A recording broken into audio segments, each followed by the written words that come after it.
Aujourd'hui, on verra la monotonie d'une fonction. Donc ici, j'ai soit f une fonction numérique dont l'ensemble de définition est symétrique par rapport à 0. Qu'est-ce que cela veut dire? Par exemple, ici, si j'ai l'ensemble de définition est égal à r. Oui, donc ici, j'ai la symétrie. Aussi, si l'ensemble de définition, dans un autre cas, est égal à moins 2, par exemple, 2. Donc ici aussi, j'ai la symétrie par rapport à 0. Donc c'est ce que cela veut dire. Soit i un intervalle de r étoile, ça veut dire le 0 est exclu, inclus donc des f, et i prime le symétrie de i par rapport à 0. Par exemple, ici j'ai le 0, et ici j'aurai le 1, et ici j'aurai le 2, ici le 3, par exemple. Et de l'autre côté aussi, moins 1, moins, bon je ne l'écrirai pas, et moins 3. Donc celui-là, supposons que c'est l'intervalle i. Et celui-là, c'est l'intervalle i'. D'accord? Donc ici, ces deux intervalles, ils sont symétriques par rapport à 0. Comme vous remarquez, ils sont symétriques par rapport à 0. Donc qu'est-ce qu'on a? Si f est pair et croissant sur i, alors elle est décroissante sur i'. Ça sert à quoi savoir s'il est? Donc ici, on doit savoir si la fonction est paire ou impaire. Bon, si il te demande de faire le tableau de variation, tu as besoin de savoir si la fonction est paire ou bien impaire, parce que ça t'aide. Supposons qu'on a une fonction paire, et pour le tableau de variation, ici j'aurai f, ici j'irai 0, d'accord?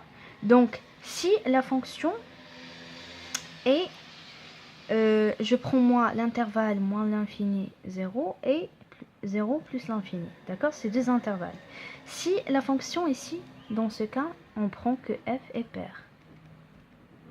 Donc d'après l'étude, calculer f de moins x et d'accord, et de savoir, premièrement on doit voir la symétrie et puis calculer f de moins x, c'est égal à f de x, d'accord, donc elle est paire. Si f de moins x est égal à moins f de x, donc elle est impaire, comme on a vu dans la vidéo pour la parité.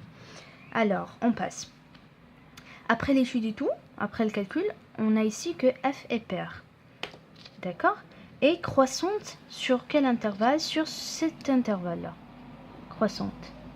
Donc, puisque ici, tu n'as pas besoin de faire le chute aussi pour l'intervalle 0 plus l'infini, puisqu'on sait qu'elle est paire et qu'elle est croissante sur moins l'infini, 0, donc elle sera décroissante pour 0 plus l'infini. C'est ce qu'on a fait ici, c'est ce qui est dit. Si f est paire et croissante sur i, d'accord, donc alors elle est décroissante sur i'. Si elle est croissante sur un intervalle est paire, donc elle sera décroissante, sur l'autre intervalle qui est symétrique. D'accord? Par exemple, je prendrai aussi ces deux intervalles. Je dirais pas que la fonction est croissante sur l'intervalle moins 3, moins 1. Et donc, puisqu'elle est paire, elle est décroissante sur l'intervalle, je dirais 1, 2. Non, il doit être le même intervalle, le symétrique. D'accord? Sans symétrique. Ici, qu'est-ce qu'on a? Pour le deuxième, si f est paire et décroissante sur i, donc elle est croissante sur i'. C'est tout à fait la même chose. Donc f aussi, c'est le même cas, f est paire. Donc ici, on prend ces intervalles juste pour simplifier. Si j'ai la fonction est paire, et bon, pour le premier intervalle, elle est décroissante, et ben ce sera croissante pour l'autre intervalle, automatiquement. Donc, quand tu vois paire, croissante sur le premier intervalle, décroissante sur l'autre. Décroissante dans le premier intervalle, croissante sur l'autre, automatiquement. Donc, c'est pour ça que tu dois bien calculer et savoir si la fonction est paire ou impaire.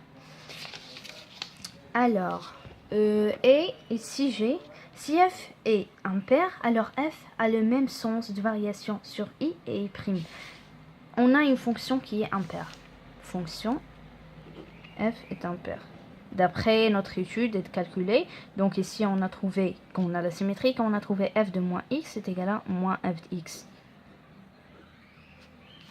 C'est ce qu'on a trouvé après notre étude. F est impaire, donc f de moins x est égal à moins f de x. On a calculé, on a trouvé celui-là. On a déduit que f est impair. Bien. Maintenant, on passe sur l'étude, d'accord, le sens de variation. Sur le premier intervalle, moins l'infini 0, qu'est-ce qu'on a trouvé? On a trouvé qu'elle est croissante. Et bon, sur l'autre, elle va être aussi croissante. Tu vois? Ici, puisqu'on a la même chose, donc on met celui-là.